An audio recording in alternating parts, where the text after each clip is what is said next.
Not member of the committee for appointment of chairperson and members of NHRC। कौन इसमें नहीं है? Speaker of house of people हैं, chairman of council of states ये नहीं है, ठीक। लीडर ऑफ अपोजिशन है, leader of opposition in council of states भी है, ठीक। चेयरमैन मतलब उपराष्ट्रपति जी नहीं है, ठीक। As per section 4 of PHRA 1993, the appointment committee of NHRC consist of prime minister, chairperson, speaker of Lok Sabha, home minister, leader of opposition Lok Sabha, leader of opposition Rajya Sabha, deputy chairman of Rajya Sabha, ठीक। Chairman of Rajya Sabha equal to vice president, not member of this election committee, selection committee, ठीक। तो उपराष्ट्रपति जी हैं जो deputy chairman हैं राज्यसभा के, वो हैं, लेकिन उपराष्ट्रपति जी यानी कि चेयरमैन यानी कि उपराष्ट्रपति वो जो हैं वो इस सिलेक्शन कमेटी में नहीं है।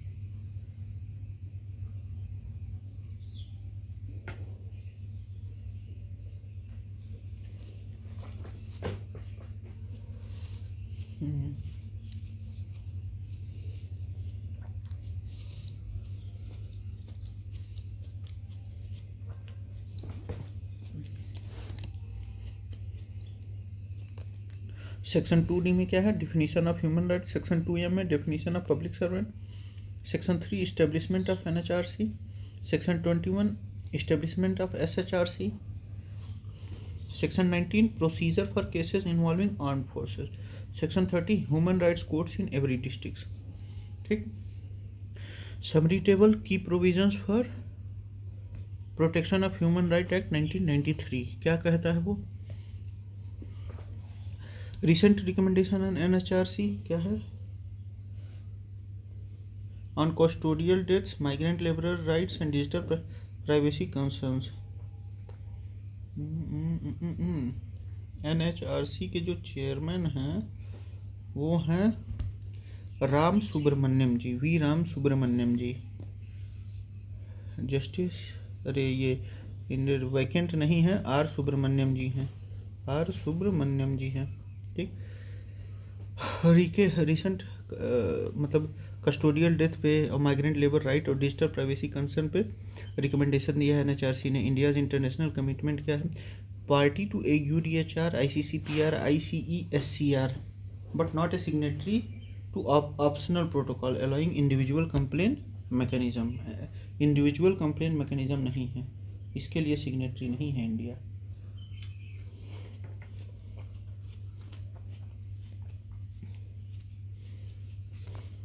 Who is not a member of the committee for recommendation of appointment of chairperson and members of NHRC? Prime minister जी हैं, स्पीकर हैं, leader of opposition in the house of people हैं और chairman of the council of state यानी कि उपराष्ट्रपति जी नहीं हैं। As per section 4 of PHRA 1993 NHRC chairperson and members are appointed by president on the recommendation of 6 member committee. कौन कौन कमेटी में? प्राइम मिनिस्टर रहेंगे, चेयरपर्सन रहेंगे वो कमेटी के, स्पीकर रहेंगे, होम मिनिस्टर रहेंगे, leader of opposition Lok Sabha, leader of opposition Rajya Sabha, deputy chairman of Rajya Sabha, ठीक। Who is not an ex officio chairman of who is not an ex officio member of NHRC? Chairman of national commission of minorities ये हैं। Chairman of law commission of India ये ex officio member नहीं है। Chairman of national commission of SC/ST हैं, chairman of national commission of women हैं। 6 x officio chairman of NHRC include the chairperson of SC, national commission of SC, फिर ST, फिर minorities, फिर national commission of protection of child rights और national commission of women और chief commissioner for person with disabilities. Law commission is not an ex officio member.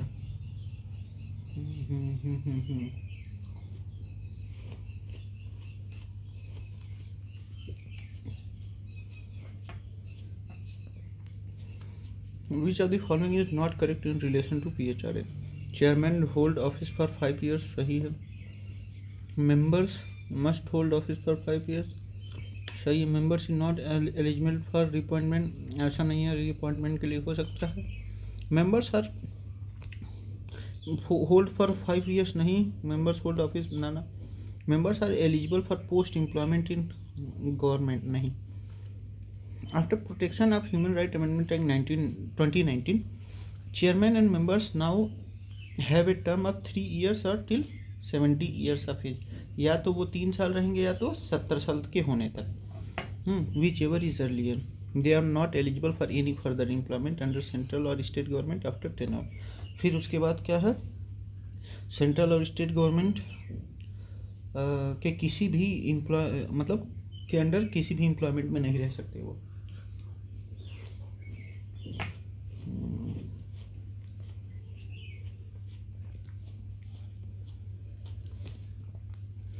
Tenure of chairman of NHRC 3 years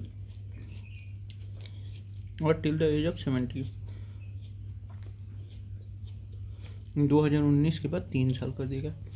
tenure of NHRC from date of appointment is 3 years और age of 70। After tenure not eligible for any government employment. और क्या होनी चाहिए, must be a former chief justice of India और जज of supreme court appointed by president on recommendation of A 6-member committee.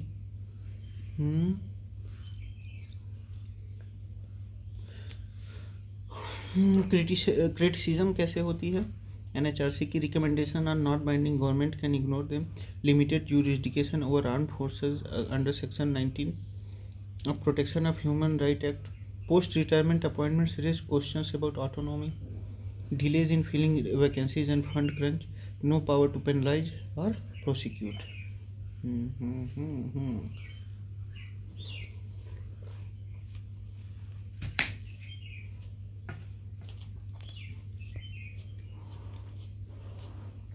Chairperson अभी भी रामास्वामी जी हैं, रामानुजम जी हैं, शायद रामास्वामी नहीं है, Ramanujam ji. Consider the following statement regarding NHRC. Its chairman must be retired chief justice of India. सही है? नहीं, ऐसा है नहीं, जज भी हो सकते हैं, ऐसा नहीं है कि सिर्फ चीफ जस्टिस ही होंगे। It has formation in each state as a state human commission. ऐसा नहीं है। Its power are only recommendatory in nature. सही है। It is mandatory to appoint a women as a member. ये भी सही है। ठीक। After 2019 amendment the chairperson of NHRC can be a retired chief justice of India या a जज of supreme court. State human rights commission are independent and set up by states voluntarily under section 21 of PHRA 1993, not mandatory or an extension of NHRC। mandatory नहीं है। NHRC's power are recommendatory, not binding. It can't be enforced. Its recommendation can be recommend compensation, seek reports या approach the court. At least one member of NHRC must be a woman out of 3 members from civil society।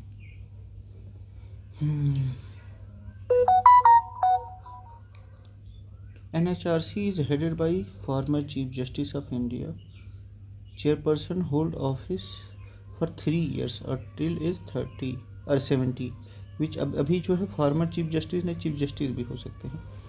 Since 2019 amendment, any Supreme Court judge can be appointed chairperson, not limited to former CJI. Tenure is now 3 years or till us or as of 70। ठीक है। Who can be appointed NHRC chairman? Any serving जज of supreme court, any serving जज of high court. ये वाला थोड़ा बहुत सही है। Retired chief justice of high court नहीं। As per amendment act 2019 a person who has been a chief justice of India R A जज ऑफ सुप्रीम कोर्ट जो रिटायर थे shall be eligible for reappointment as person of NHRC, chairperson of NHRC। only retired chief justice of India थोड़ा बहुत सही है। retired who was the first chairperson of NHRC? तो थे रंगनाथ मिश्रा जी।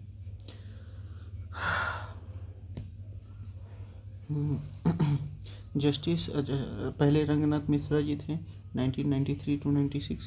फिर MN वेंकटचलैया जी हुए 1996 to 1998। फिर कौन आया?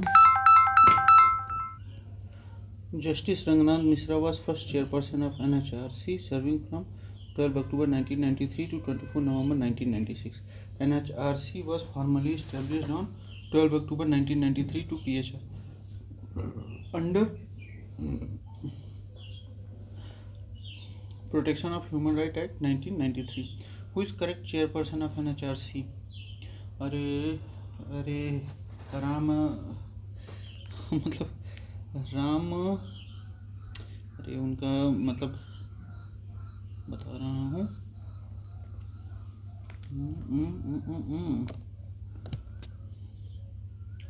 बता रहा हूँ।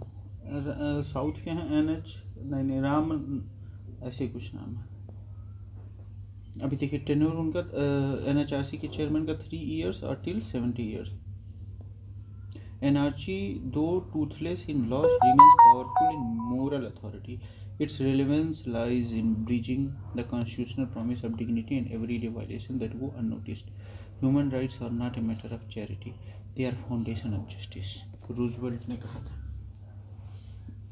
कि ये मैटर ऑफ चैरिटी नहीं है, ये फाउंडेशन ऑफ जस्टिस है। Who among the following is eligible to be appointed as chairperson of Rajasthan State Human Rights Commission? तो chief justice of high court. The chairperson of State Human Rights Commission shall be a person who has been chief justice or judge of high court। ठीक, human right protection act 1993 के according. Chairperson and members of State Human Rights Commission are appointed by governor। State human right commission के governor वो करते हैं। As per section 22(1) of protection of human right act, appointment are made by governor of the state based on recommendation of state level committee. Hence governor is the appointing authority.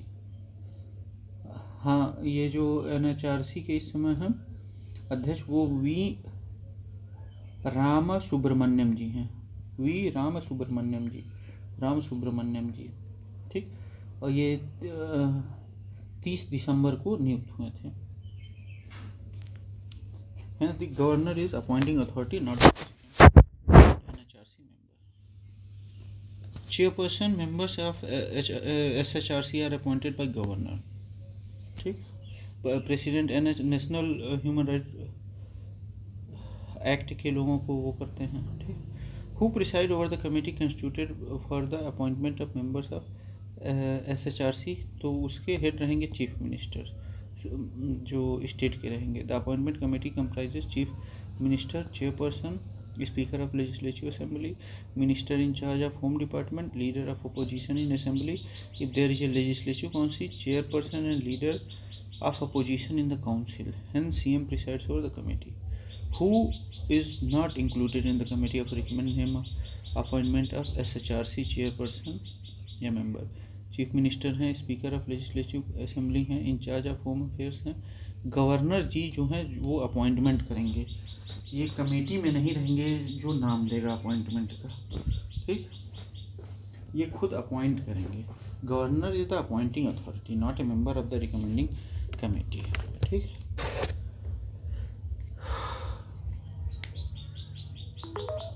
अब देखते हैं हम लोग आगे का मामला। Who is included in the committee to recommend appointment of chairperson members of SHRC? तो वो speaker of assembly, governor, leader of opposition, chief justice, speaker of governor और chief justice of high court नहीं, governor appoint करेंगे और chief justice of high court retired हो सकते हैं appoint, ठीक। लीडर ऑफ अपोजिशन और स्पीकर ऑफ असेंबली क्या है, ये मतलब अपॉइंटिंग मेंबर्स में रहेंगे। Chief minister, chairperson, speaker of legislative assembly, minister in charge of home, leader of opposition in assembly. In states with legislative council, chairperson of the council and leader of opposition of the council. The governor is not part of the committee. He acts as on their advice. Chief Justice of High Court is not a member of the committee either. A sitting judge of High Court or district judge can be appointed as a member of SHRC after consultation with Chief Justice of High Court of concerned state. मतलब एक sitting जज high court के और या district जज को member बनाया जा सकता है चीफ जस्टिस ऑफ, मतलब उस राज्य के जो है हाई कोर्ट से कंसर्न करके, chief justice of high court of concern state. As per section 21(2)(b), a sitting judge of high court or district judge may be appointed only after consultation with chief justice of high court of the concerned states. This ensures judicial independence and fairness. Neither governor, president or CJI is the consulting authority in this context. ठीक है। Difference between NHRC and SHRC. Current status: 25 states have formed SHRC, जैसे Rajasthan, UP, MP sector. Some union territories and small states do not have SHRC due to population limits and resource concerns. ठीक। Chairperson of SHRC जो होंगे वो retired supreme court वो होंगे, मतलब chief justice या high court जज होंगे। ठीक। Appointed by governor, recommended by CM lead committee, member of जज नीड्स हाई कोर्ट जज चीफ जस्टिस कंसल्टेशन।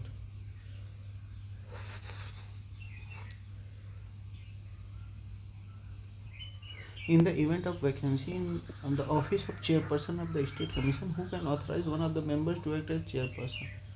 तो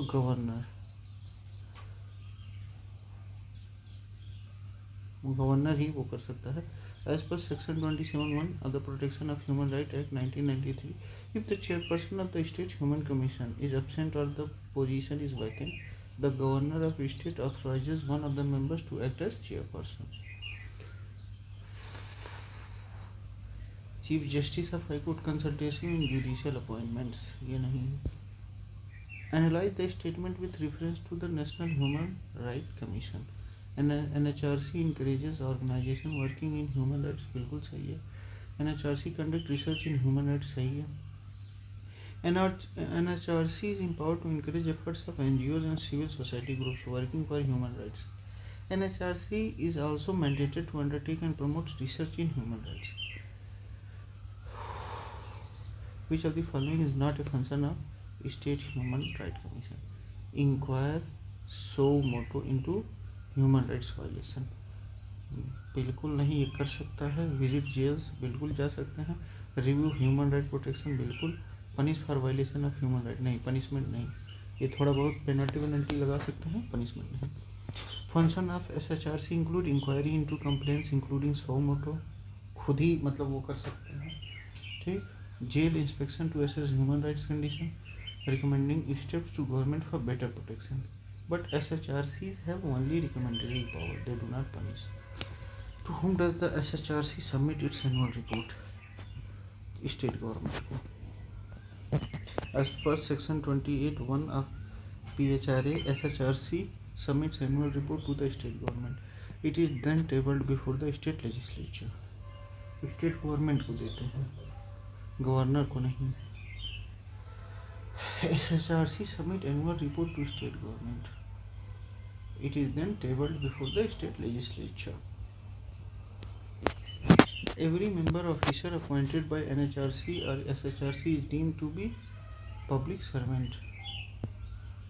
As per section 21 of IPC, read with PHRA, all members and officers of NHRC SHRC are considered public servant. अच्छा, इनको जो है public servant माना जाएगा। This grant them legal protection and impose accountability under anti corruption and service laws.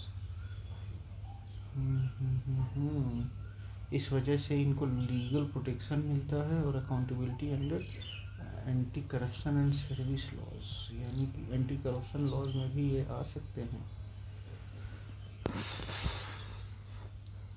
Role of NHRC, watchdog body for human right violation, advisory and recommendatory, not judicial, promote education, research, collaboration and public awareness.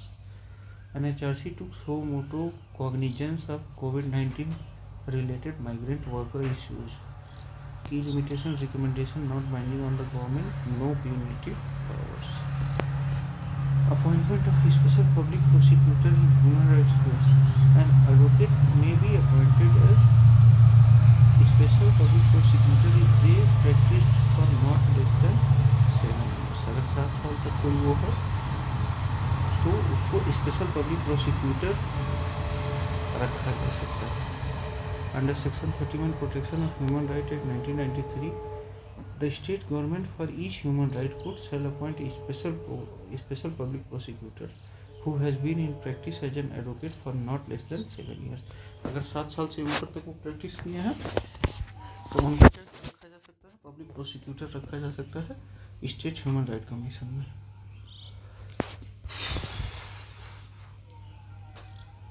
7 years।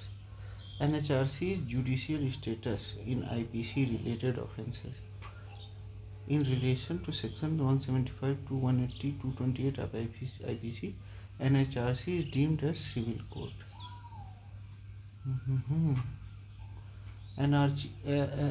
National Human Rights Commission is vested with all powers of a civil court under Civil Procedure Code। मतलब civil court की तरह काम करती है, जैसे summoning witnesses, receiving evidence on oath, requiring documents, issuing commissions. But NHRC is not a criminal court and can't punish offenders। Offences covered IPC, जैसे IPC 175 omission to produce documents, these provisions deal with contempt or obstruction of justice and hence NHRC's proceedings are deemed to have judicial character। मतलब जो NHRC है उसका एक judicial character भी है। NHRC is vested with all the powers of civil court under Civil Procedure Code 1908। जैसे वो witnesses को बुला सकती है, एविडेंस रिसीव कर सकती है ओथ के लिए, डॉक्यूमेंट मतलब मंगा सकती है, और इशूइंग कमीशन को बैठा सकती है।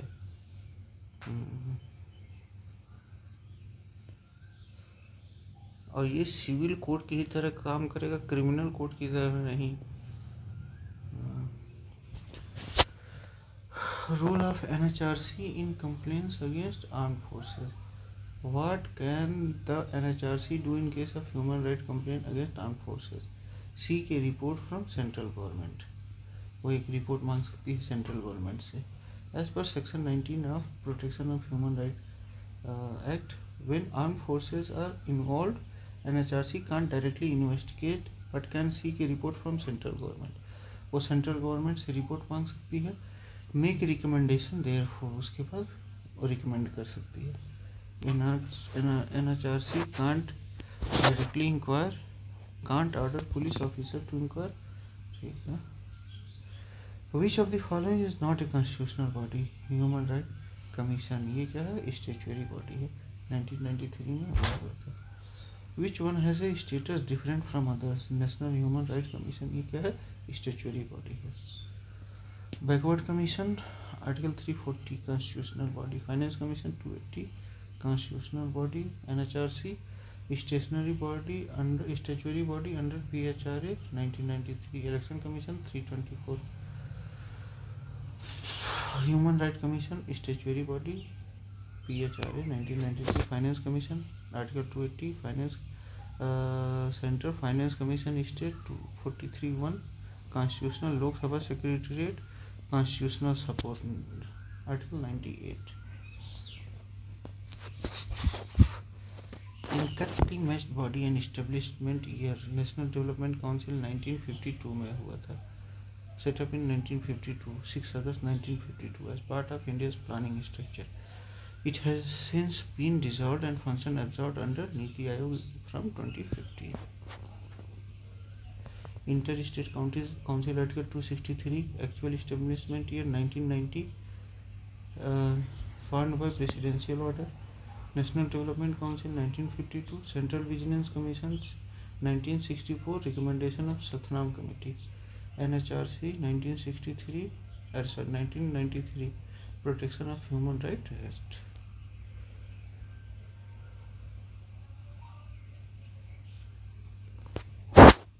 Difference between statutory and constitutional body. Constitutional created by constitution, जैसे election commission article 324, CAG article 148, UPSC 315।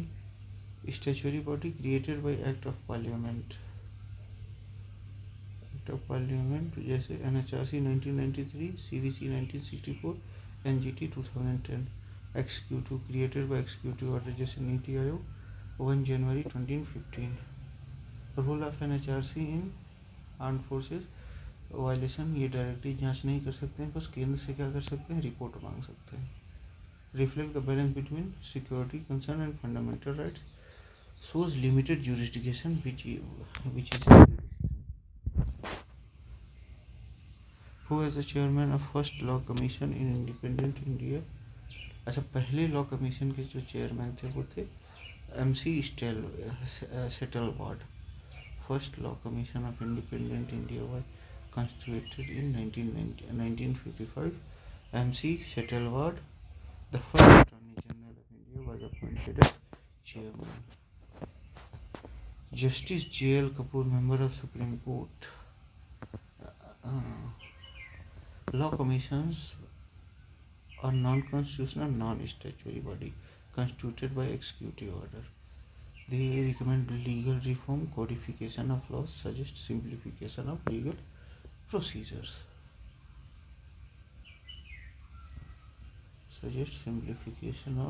Legal procedures। Consider the following about the National Commission for Reviewing the Constitution। अच्छा, मतलब the report will be recommendatory in nature, correct? The Commission's recommendations are not binding। Appointment was approved by Parliament, incorrect। It was set up by the government NDA in 2000 without parliamentary approval। executive order से था। Presided over by Justice M.N. Venkatachalaya, सही है। He was the 11th Chief Justice of India and chaired the commission। It will focus the socio-economic need, नहीं। Its mandate was wider, to review working of the constitution over 50 years।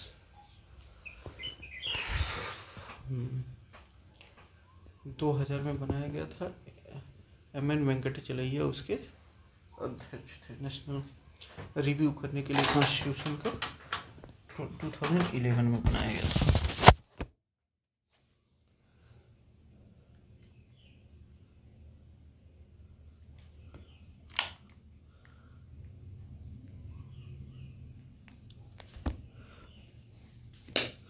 The chairman of Constitutional Review Commission set up in February 2000 was M.N. Venkatachalaya। The Constitutional Review Commission was formed on 22 February 2000। Justice M.N. Venkatachalaya, former Chief Justice of India, was appointed as its chairman। R.S. Sarkaria ji central state commission को लेकर थे, 1983 में बनाए थे। फातिमा बीवी जी, इनकी मृत्यु हो गई, ये पहली सुप्रीम कोर्ट जज थी महिला। Who is the chairman of Central Pollution Control Board? As per Chapter 8 of the Water Prevention of Control of Pollution Act 1974, CPCB, अच्छा, central pollution control board water act 1974 के तहत आता है। Person with special knowledge, practical experience in environment protection, nominated by central government. ठीक है। अभी जो है श्री तन्मय कुमार जी, वो सेंट्रल पॉल्यूशन कंट्रोल बोर्ड के अध्यक्ष हैं। ये वाटर एक्ट 1974 के तहत आता है। एक बार देख लेते हैं हम लोग। फॉरेस्ट एक्ट 1980 में है और wild life protection act 1972, environment protection act 1986 शायद 1986, हाँ। Water act 1974, forest act 1980, air act 1982 और ड्वेलर्स एक्ट 2006 और बायोलॉजिकल वो कुछ था, वो 2002 में था।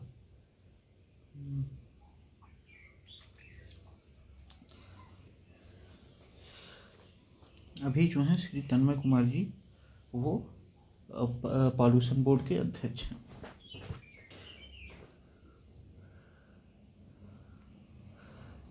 The question considered by the Swan Singh Committee was related to priority of directive principle of state policy or fundamental rights।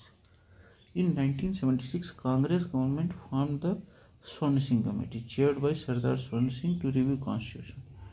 उनका रिकमेंडेशन था कि directive principle should be given primacy over fundamental rights, और यही 42nd amendment में थोड़ा बहुत हुआ भी, लेकिन 48th अमेंडमेंट नहीं 44th अमेंडमेंट में इसको पलट दिया गया।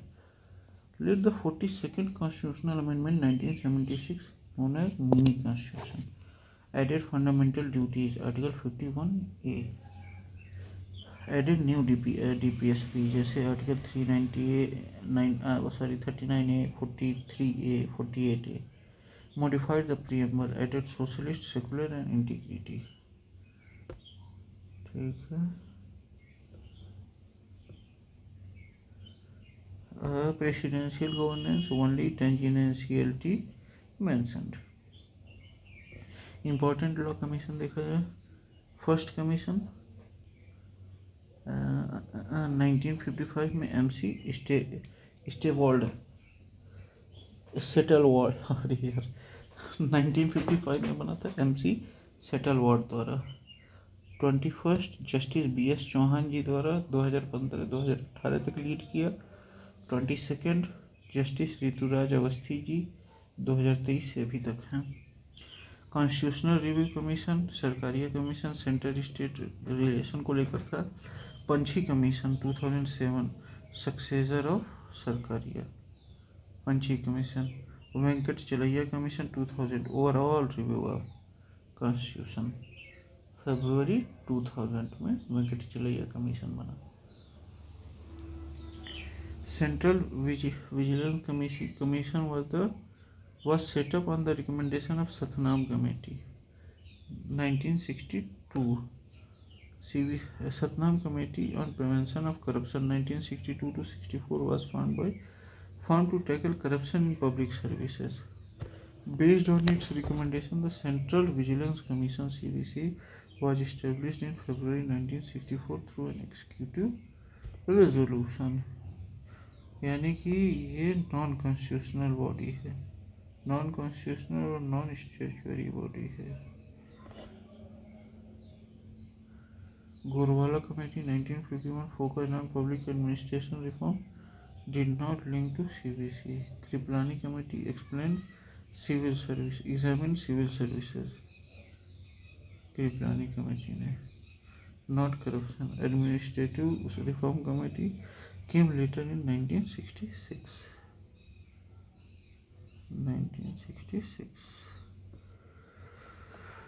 Initially a non-statutory body, the CVC became a statutory body by a Central Vigilance Commission Act 2003। अभी क्या है ये?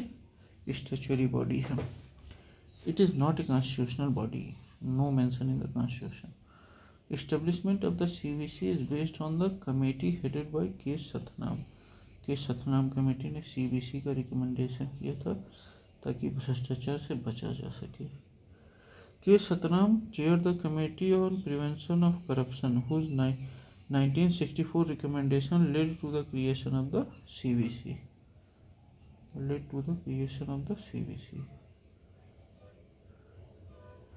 संत Sinha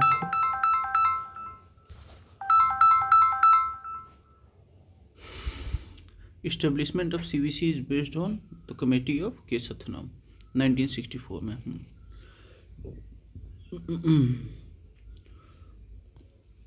Committee on Prevention of Corruption whose 1964 recommendation led to creation of CVC, Central Vigilance Committee।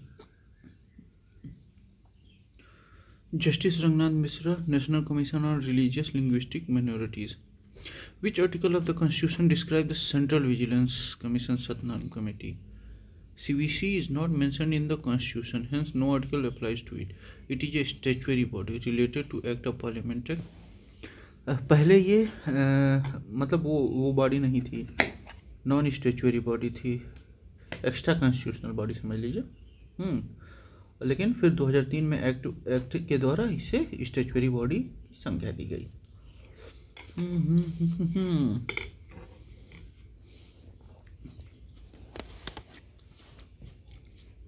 Article 268 duties levied by union but collected by state।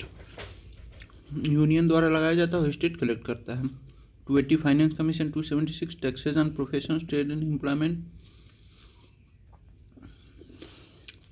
Which of the following pair is not correctly matched? CBI, CBC 1964 सही है। Prevention of corruption act 1988 में। Enforcement directorate 1956 में। ED 1956 में बना और CBI 1963 में। देखिए, CBI was established by executive resolution and function under Delhi special police establishment act. CBI Delhi special police establishment act द्वारा काम करता है। ये नॉन स्टेचुअरी बॉडी है, समझिए, इंडिपेंडेंट बॉडी है ये। CBC 1964 में। Prevention of corruption act 1988। ED is under ministry of finance, enforcing FEMA and PMLA। ओहो, ED जो है मिनिस्ट्री ऑफ फाइनेंस के अंडर आता है।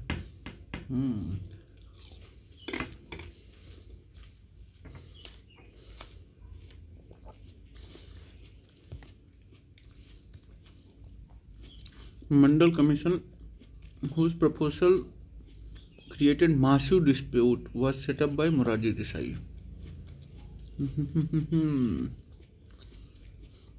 Mandal Commission, officially second backward classes commission, was set up in 1979 by Morarji Desai Janata government, chaired by Bindeswari Prasad Mandal.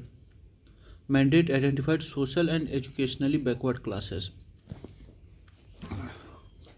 Morarji Desai ने इसको वो किया था। Indira Gandhi set up first backward classes, Kaka Kalelkar. VP Singh ji implemented its recommendation in 1990, sparking protest. Morarji Desai ji ने बनाया था, मोरारजी देसाई ने, under Bindeshwari Prasad Mandal जी।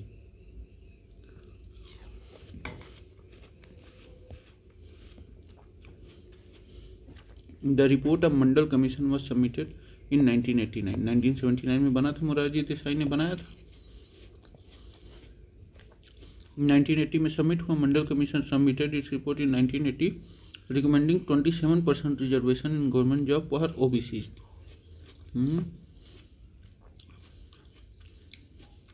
फिर 10 साल बाद VP Singh implemented the recommendation in 1990।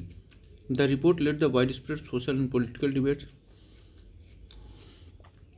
Indira Sawhney versus union of India 1992 upheld the Mandal recommendation with the creamy layer exclusion. मतलब क्रीमी लेयर के साथ ये लागू हो गया।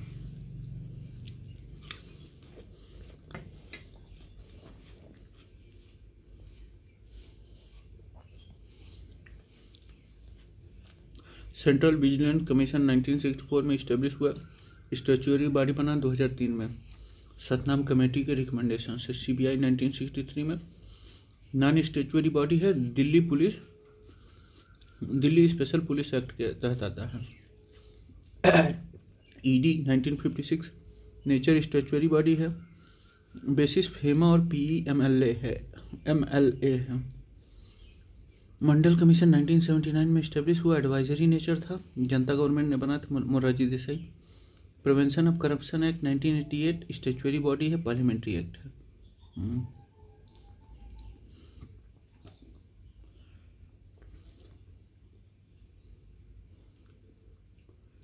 The causes of atrocity of scheduled caste and scheduled tribe according to a report of National Commission for Scheduled Caste and Scheduled Tribes in the year 1990 do not include religious causes.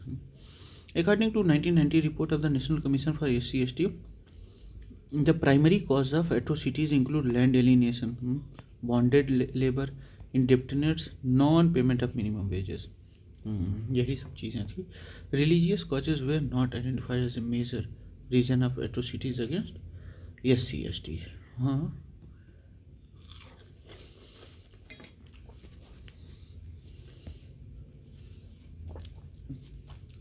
land alienation major cause where tribal and SCs lose control over the ancestral lands. Bonded labor reflect economic independency and exploitation. Indebtedness, a leading cause of economic and social subjugation. Religious causes not reported as a direct cause in 1990 report. Current insight देखा जाए, despite constitutional safeguard, Article 15, 17 and 46 special status 46 atrocities still occur. NCRP 2022 data shows crime against SCs increased by 4.2% compared to the previous year. बताइए मतलब इतना बढ़ गया.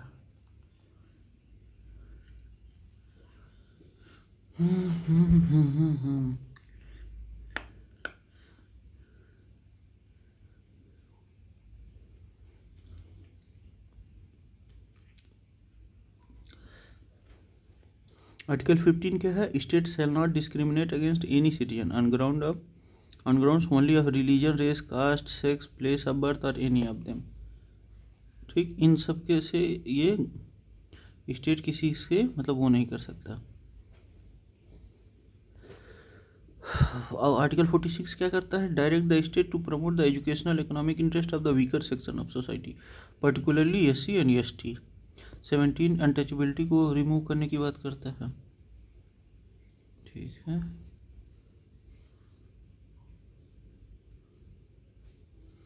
अब आते हैं हम लोग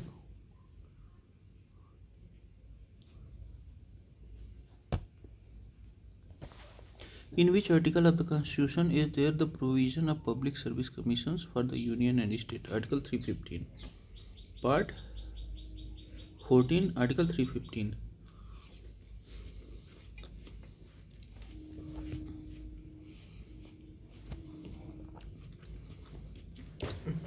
Article 315 to 323 part 14 of the constitution deal with public service commission.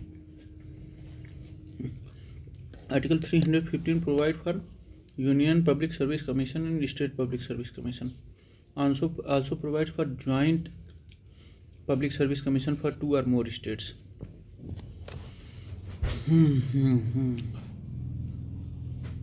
Also provide for joint public service Article 315 315. Article 340 commission to investigate conditions of backward classes. 340 बताता है. Article 328 powers of state legislature to make laws on PSCs. 238 repel कर दिया गया earlier related to administration of certain states. Which of the following is correct about Union Public Service Commission? It has nothing to do with state public service commission. UPSC is an independent constitutional body. It does not supervise or control state public service commission. State public service commissions are separate constitutional entities under Article 315. No supervisory role. Members are appointed independently. UPSC does not issue guidelines to SPSC. Though both conduct recruitment exams, they function independently. UPSC advises the president and SPSC advises the governor. Which one of the following is correct? Union Public Service Commission is a constitutional organization. Article 315 के तहत. ठीक. UPSC is constituted under Article 315 of the Constitution of India. Hence, it is a constitutional body not created by law or ordinance. It does not regulate institutions or policies. Legal, it's a constitutional, not merely statutory. Ordinance, not created by ordinance. The Union Public Service Commission submits its annual report to President. Under Article 323(1), the UPSC submits an annual report to the President. The President places it before both houses of Parliament. सही है, सही है, सही है.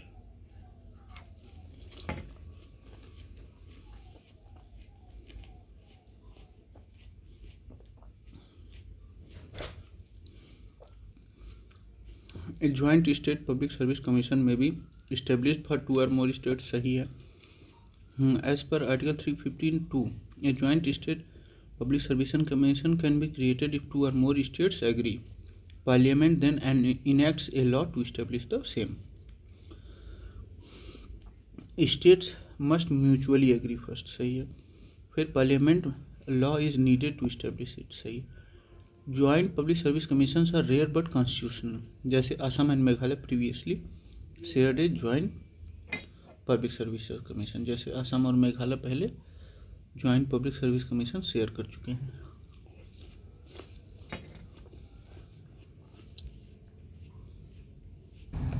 Article 315 establishment of UPSC SPSC joint.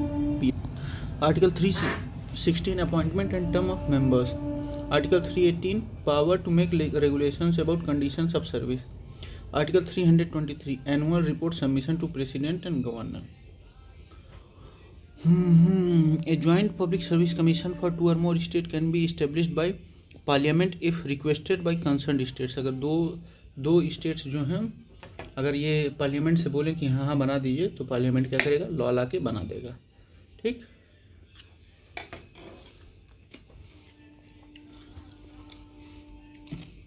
As per Article 315(2) of the Indian Constitution, 2 or more states can agree to have a joint public service commission. Once each house of legislature of such state passes a resolution, Parliament may provide for it by law. Parliament it act upon the consent of states.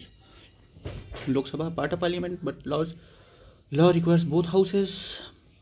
UPSC no role of forming joint commissions. UPSC नहीं करता है। Chairman of a joint public service commission for 2 or more state is appointed by President of India. अब देखिए, अगर 2 states आपस में बात कर लें कि भाई दोनों लोग ज्वाइंट पब्लिक सर्विस कमीशन बनाया जाए, तो वो प्रपोजल पार्लियामेंट को भेजेंगे, पार्लियामेंट कहेगा हाँ बना लीजिए। तो अब जब उसके चेयरमैन जो होंगे वो कौन नियुक्त करेगा, प्रेसिडेंट ऑफ इंडिया। किसके according, as per 316(1) the president appoint chairman member of both UPSC and joint PSC. State government appoint SPSC chairperson. मतलब अगर ज्वाइंट पब्लिक सर्विस कमीशन है तो राष्ट्रपति जी, यूपीएससी के और ज्वाइंट पब्लिक सर्विस कमीशन के तो राष्ट्रपति जी करेंगे। अगर स्टेट का है तो वो गवर्नर जी करेंगे। चेयरमैन ऑफ द, देखिए president on recommendation of governor नहीं, chairman of the state public service commission is appointed by governor of the state as per article 316(1). SPSC मतलब state public service commission chairman and members are appointed by governor. UPSC and joint public service commissions are appointed by president. Who appoint the member of state public service commission, governor. Article 316(1) के तहत member of state public service commissions are appointed by governor और removal however is done only by the president.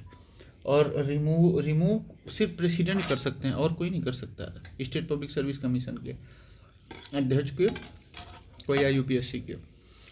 क्यों? क्योंकि ये constitutional पद है। Chairperson and member of state public service commission are appointed by governor. As per Article 316, the governor of the state appoints both chairperson and members of state public commission. Their removal, if necessary, is done only by the president. Article 317. Which article of the Constitution has provision for removal of member of public service commission? Article 317.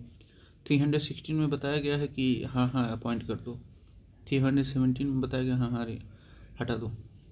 Article 317 of the Constitution deal with removal of a chairman or member of public service commission. They can be removed only by the president on ground of misbehavior and incapacity after Supreme Court inquiry.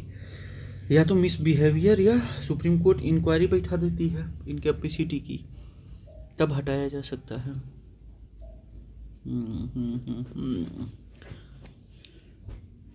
Article 350 establishes UPSC and State Public Service Commissions. Article 316 deal with appointment and tenure. Article 317 deal with removal.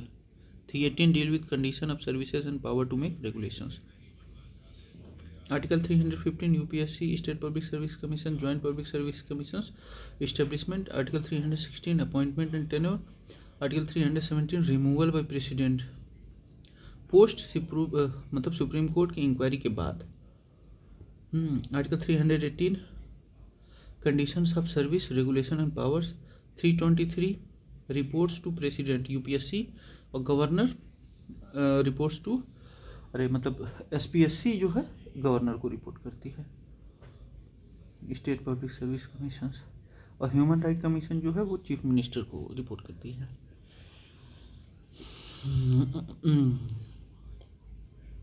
A member of state public service commission may be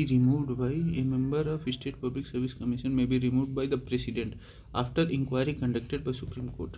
अगर misbehaviour या incapacity की inquiry होती है supreme court द्वारा, तो फिर जो है ये क्या कहा जाता है, फिर प्रेसिडेंट रिमूव कर देंगे। As per article 317 of the Indian constitution, only the president of India can remove the chairman और any member of state public service commission on ground of misbehaviour. The president must refer the case to the supreme court on the ground of misbehaviour. The president must refer the case to supreme court which conducts an inquiry and advise. अच्छा, मतलब जब भी ये मामला जाएगा तो on ground of misbehaviour,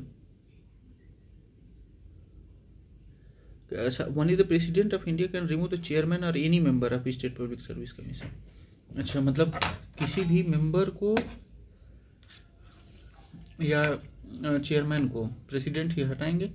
अब जैसे on the ground of misbehaviour the president must refer the case to supreme court. अगर मामला ऐसा हुआ तो ये रिफ़र करेंगे सुप्रीम कोर्ट को, सुप्रीम कोर्ट इंक्वायरी करेगी और फिर एडवाइस करेगी कि हटाया जाए कि ना हटाया जाए, तो उसी के अकॉर्डिंग प्रेसिडेंट काम करेंगे। हाँ, government on the basis, governor नहीं, कोई रिमूवल पावर नहीं। 317 प्रोसीजर के अनुसार राष्ट्रपति जी के पास जाएगा मिसबिहेवियर का रिपोर्ट, ये कहेंगे कि सुप्रीम कोर्ट इंक्वायरी करेगी, फिर इंक्वायरी करके एडवाइस करेगी, उसी एडवाइस से प्रेसिडेंट उसको रिमूव करेंगे या रखे रहेंगे। Consider the following regarding Rajasthan public service commission. The chairman and members are appointed by governor of Rajasthan, सही है। Can be removed only by president, ये भी सही है। Article 316 chairman and members of state PSC are appointed by governor. Article 317 only the president has the power to remove them even though they are appointed by the governor. This maintains independence of PSCs for state level executive pressures. In the removal of which of the following official does the president not play any role? Chairman of UPSC. Judges of High Court removed by president but only after motion passed in parliament, article 217 और article 124 के तहत। Judges of Supreme Court removed through parliamentary impeachment, article 124(4). Chairman of UPSC removed by president, no role of parliament as per article 317. CAG removed like Supreme Court judge, so parliament plays a key role. Hence parliament does not play a role only in removal of UPSC chairperson. जजेस of high court बिल्कुल सही, motion passed in the parliament. जजेस of supreme court parliament के impeachment द्वारा CAG भी जैसे supreme court के जज हटाए जाते हैं, लेकिन यूपीएससी के chairman remove by president, no role of parliament as per article 317। Which of the following matters the state public service commission is not consulted? In which of the following matters the State Public Service Commission is not consulted on making transfers of civil servants? Based on Article 320, SPSC मतलब State Public Service Commission is consulted in recruitment methods, principles of appointment, promotion, transfers between services, transfer को लेकर between services. It is not consulted in routine transfers of officers from one place to another. Routine transfers में नहीं. No consulted in day-to-day transfers. Recruitment method में yes, appointment principles में yes, promotion inter-service transfers में yes, लेकिन day-to-day transfers में नहीं वो किया जाता है. The UPSC can be entrusted with the function of state PSC with the approval of President of India. As per Article 321, Union Public Service Commission may entrusted with additional function. Interested with additional functions, कौन कौन से भाई? Even those relating to state PSCs,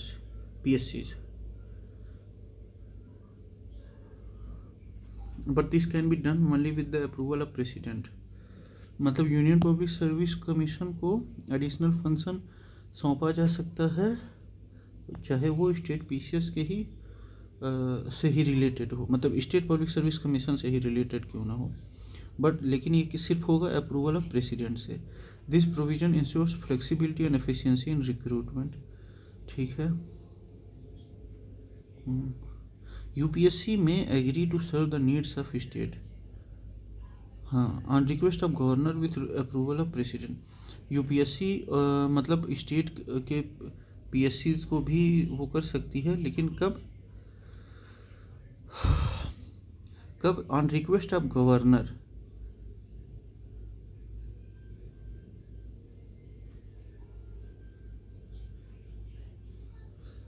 with approval of president.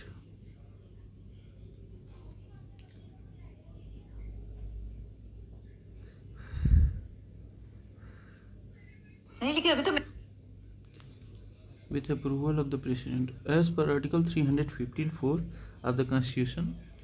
The union public service commission may assist a state only if government request and president approves। तभी मतलब सहायता करता है UPSC जब गवर्नर रिक्वेस्ट करें किसके अप्रूवल पे? प्रेसिडेंट के अप्रूवल पे, तभी UPSC जो है वो स्टेट पब्लिक सर्विस कमीशन की सहायता करता है। Appointment of state public service commission, article 316 governor appoint करते हैं।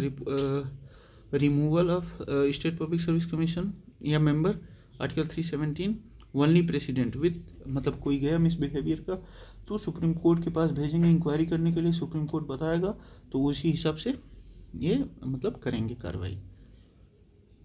फंक्शन, अच्छा ये sorry UPSC SPSC independence, article 320 public service commission to be consulted in important personal matters. जब गवर्नर प्रेसिडेंट से वो करेंगे। Additional function to UPSC, article 321 with president's approval, मतलब वो किसी स्टेट का भी मामला कर सकते हैं। Annual reports, article 323 UPSC reports to president, SPSC reports to governor. Function of State Public Service Commission can be extended by Uttar Pradesh State Legislature. As under Article 321, power to extend the function of UPSC SPSC rests with Parliament for UPSC, State Legislature for SPSC. They may assign extra responsibility to these commissions regarding services under local bodies or public institutions. ठीक है।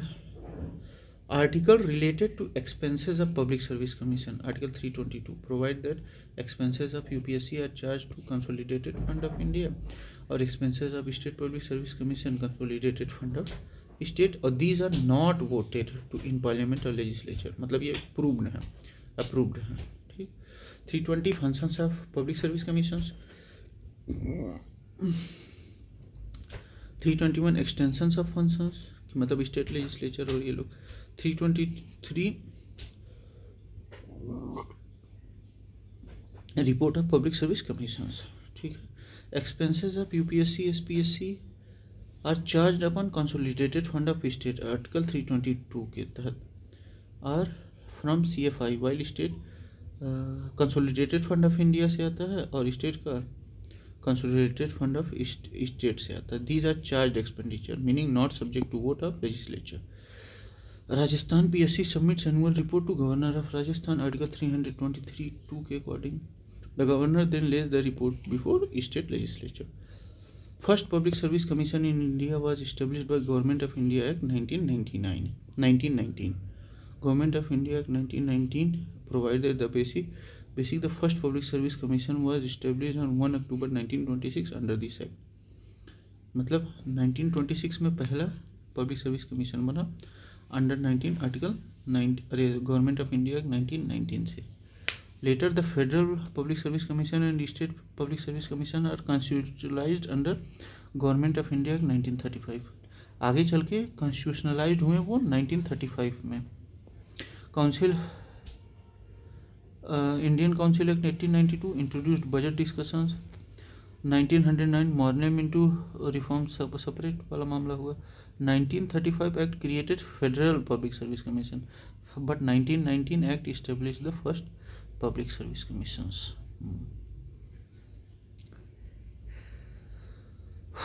Madhya Pradesh Public was constituted under the provision of State Reorganization Act 1956, Section 118(3).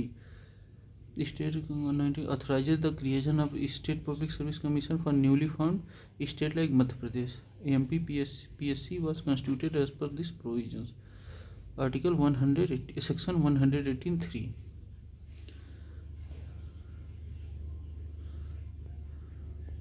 Madhya Pradesh Public Service Commission shall be consisted of maximum 5 members, 1 chairman up to 5 members, 6-member body. Under Article 318, the strength and service condition of the member of PSC are regulated by Governor for State PSC. First woman chairman of UPSC, Roji Bethue. Roji William Bethue, UPSC chairman in 1992 to 1996. अभी जो हैं अभी भी वो हैं, अरे सुमन ऐसे ही कुछ नाम है। The first women to head the UPSC, a significant symbol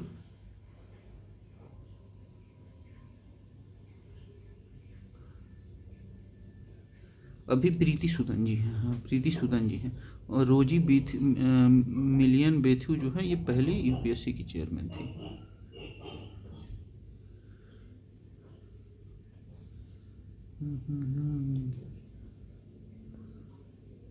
In Indian context, which of the following describe bureaucracy based an agency for implementation of public policy? सही है। Bureaucracy is executive arm of the government policy. It executes, administers and delivers public service and scheme. Reinforces legitimacy of the government through proper policy execution. Draw the Weberian model of bureaucracy, hierarchical, rule based and impersonal. Which article mentions doctrine of pleasure? Article 310. Except as expressly provided by Constitution, every civil servant of Union or state hold office during the pleasure of President or Governor respectively. Known as doctrine of pleasure of British origin, subject to judicial safeguard in India. Judicial safeguard मिला है article 311 से, मतलब protection to civil servants from arbitrary dismissal, फर्जी में नहीं dismissal किया जा सकता है। ठीक कि कैसे ही उठा के डिसमिस कर दिए। Arbitrary dismissal article 311, doctrine of pleasure article 310 बताता है। UPSC constituted a committee in July 200 to review civil services exam under Sukhdev Thorat committee 2000 was tasked to review equity, accessibility and efficiency in the UPSC process, evaluate biases especially in disadvantaged candidates, submitted recommendation for exam structure, optional subject etc. ठीक है, Thorat committee UPSC के लिए 2000 में बना। Year of P C Hota committee on civil services reform 2004। P C Hota former UPSC chairman, appointed in February 2004। Mandate recommended civil services reform में recruitment, training and performance appraisal. की recommendation encourage lateral entry, revamp training modules and transparent promotion and postings के लिए। When is Civil Service Day celebrated? April 21st every year to commemorate Sardar Vallabhbhai Patel iconic address to civil servant 1947। पहली batch को वो किए थे। ठीक, acknowledge their role in nation building, policy execution and public service delivery। Article 310 doctrine of pleasure, hold office at pleasure of president या governor। 311 protection to civil servants। UPSC first chairman women chair Rose William Bathew 1992 to 1996। P C Hota committee civil services reform 2000। Thorat committee 2000। Sardar Patel speech 21 April 1947 civil services day. Bureaucracy role executive machinery for policy implementation. ठीक है, तो ये हम लोग का ख़त्म होता है। Thank you, bye bye.